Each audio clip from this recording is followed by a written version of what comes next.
So I've been really, as folks trickle in, really looking forward to introducing our next speaker, because I just love and admire him and his work and his dedication and commitment so much. And I know that he absolutely loves coming to the ELS. I don't think he's missed one. He's our former Chicago regional contact. He's co-founder of the Lakes of Fire Burn, and he's our current head of Burners Without Borders, and will be running the Civic Ignition Grant Workshop today. Ladies and gentlemen, please give a heartfelt welcome for Christopher Breedlove.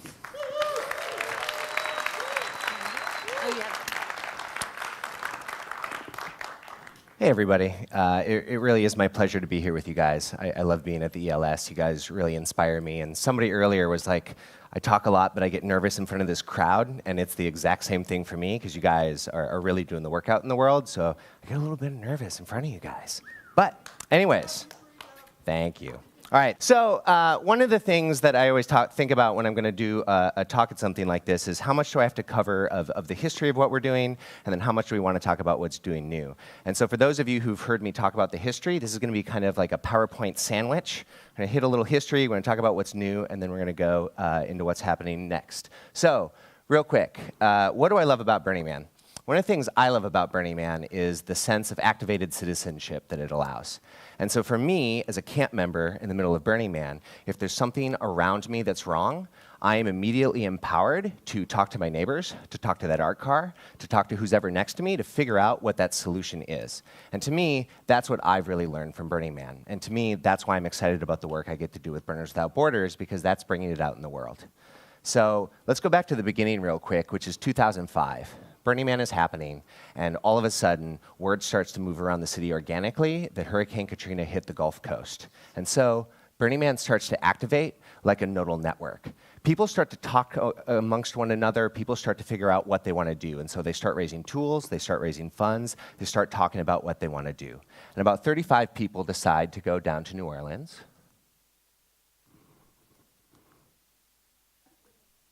Boom. Anyways, this remote is a little problematic, but I'm just going to keep on talking about it. So about 35 people decide to go down to New Orleans and do something about it. And so they're turned away by the military, they're turned away by the Red Cross, and they're trying to figure out a town to hang out in, and they find this town called Biloxi. And so a lot of our temple builders actually went down there, and they found this temple that had been destroyed. And so they built this dome, and they started doing resource distribution. And while talking to the neighbors, they started to figure out there was this gap in social services. And so in America, if you're hit by a disaster, the government has emergency housing, but you can't actually get into that emergency housing until your house has been knocked down. And so there's a long line for that. And our volunteers actually are really good at not only building stuff, but also knocking stuff down. And so our volunteers went out there. They start destroying these houses, and we start doing over $1 million worth of demolition work for the local community. And the thing that we learned is all of the skills that it takes to build big art in the desert are also the same skills that it takes to do disaster relief work. You have to camp, you have to figure out your own social services, you have to figure out your own water and fuel. And so it was like this big aha moment that we could do this too. The other big aha moment was while we were doing this work, we started to pull some of the wood and the other things out of those disaster zones, and we started to build sculptures. And this is a very uncommon thing to do in a disaster zone. But what happens in a disaster zone is that you get really stratified pieces of society. You have government employees, you have NGO workers, you have volunteers, and then you have survivors. People don't really mix. But what happens is when you build an art project on Saturday and you light it on fire, as we all know, community starts to gather around. And so all of a sudden we started to see all these different pieces of society start having a new conversation about what was next. And this was really the second big lesson of what happened in Katrina, was that art has a really real place in these disaster zones. So we came back from that experience with this new mission statement, is that Burners Without Borders unlocks the creativity of local communities to solve problems that bring about meaningful change. And what does that mean in more simple ways? It means we support and facilitate creative, collaborative, community-based social impact work around the world. And over the last 14 years, we've had community members doing disaster relief projects, community initiatives, and other projects, as you can see. So just real quick, how do members interact with BWB? We're really a volunteer-based organization, like almost all of you, and it's about project leads doing different projects out in the world. Boom. So BWB working groups and chapters, real quick, is just about where we are around the world. I don't know why I'm having so much trouble with this. Anyways, there's 41 different groups around the world right now doing the work, and you can kind of see where it's spread out. I'm going to give the shout out to the UK as well as the Pan-European group that are doing conversations about BWB now. Yeah, and what's really fun is that each one of these groups has their own distinct culture and mission. What we try to do at BWB is not really have a cause we're looking at. I'm kind of cause agnostic. I just don't believe there's ever going to be enough government programs or not-for-profits in the world to fix what's going on. So we're trying to empower all of you to look around your own communities, decide what needs to be fixed, and create a creative project to be a solution for that. And real quick, people doing stuff around the world. There's a bunch of projects. There's a bunch of volunteer hours. One thing I want to talk about is our BWB grant programs. And so over the last couple of years, we've been doing something called the Civic Ignition Program. Last year in 2018, we did 8 of these around the world, one of those being at the ELS. So this is real quick, the different projects that have won the grant over the last couple of years. I'm going to go through them very quickly.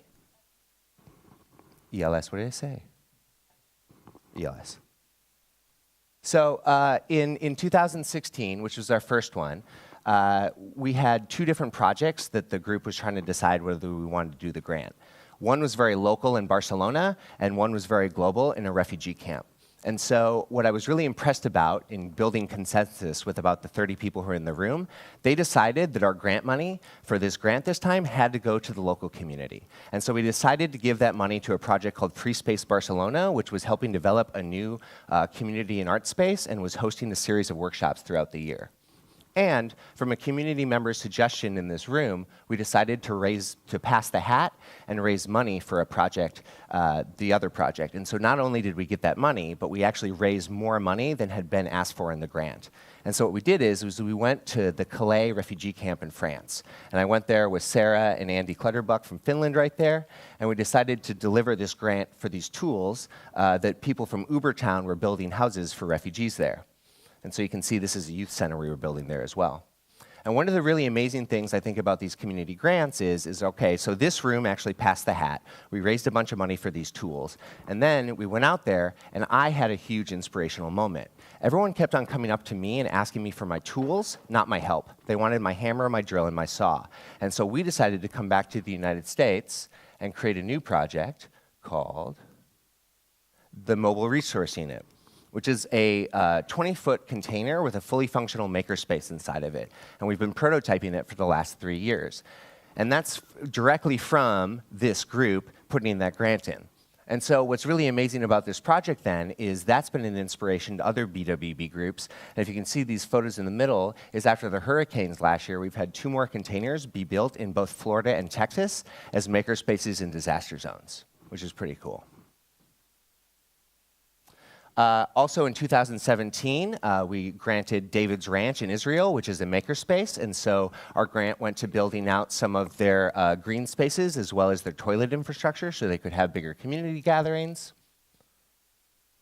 The Art Bike Invasion from Lithuania, in which they took a container of bikes from Black Rock City, brought it to Lithuania, did workshops with the local community on how to pimp their bike and did parades throughout the city. And then last year, it was kind of the same thing where there were 2 projects people wanted to decide what to fund. And so the group in that room again decided we want to go to a local community, and people really felt that what was happening in Kiev was very important. And so we decided to give the grant from Burning Man to this group, 001 Transforms, which is building a public art space for permaculture and new media in the middle of the city. And then again, we passed the hat, and we were able to raise money for Art Without Borders, which is a group in Greece which is teaching art workshops to kids who have been affected by the refugee crisis, and then also cooking with the family members. And so while the kids are doing these art workshops, the parents are cooking together, and then afterwards they all come together and have a meal. And this is a really awesome project. It's been happening for about 5 years. So again, that's up from you guys passing the hat at the last ELS. So if you want to help us decide which one comes next, today at 3:30, we have 16 submissions. You can kind of see where they are from the world right there. And we're going to have a group conversation about what the next project is that we want to fund as a local community. And I want to give out a huge shout out to the German Burners non-for-profit, because on the plane here, they sent me an email and they put in another 150 euros into the pot. And so now instead of 1,300 euros, we have 1,450 euros to give out. And that's really awesome because, give them a round of applause. That's awesome. And I think what's really great about this is sometimes we have these organizations and we might not feel like we have the expertise ourselves or enough money ourselves to give away, but by putting together into this larger pool and as a larger community, we're making a bigger impact in the world, which I think is really exciting. So anyways, I just want to say there's another grant program I wanted to call out real quick that last year there were actually 4 projects from Europe, 1 in Ukraine, 2 in Greece, and also 1 in Estonia. I just want to show you, too, that over the years, we've been having a huge increase in people who are applying to our grant programs. And so this is really an obvious need that's happening around the world right now. Man, this remote is killing me. This is a couple of the grants, just so you can see their happy faces. And so this is the one thing that I want to talk about that was new. And so I'm really excited about this new thing that we're launching called Resource Partners. And so the reason we're talking about it is over the last couple of years, I've had a couple experiences with theme camps. And so like 2 years ago, when the earthquake hit Mexico, all of the burners decided to come together and build the biggest resource distribution in Mexico City. And again, a theme camp is able to do it because they have the resources, they have a decentralized volunteer model, and they have communication networks in place.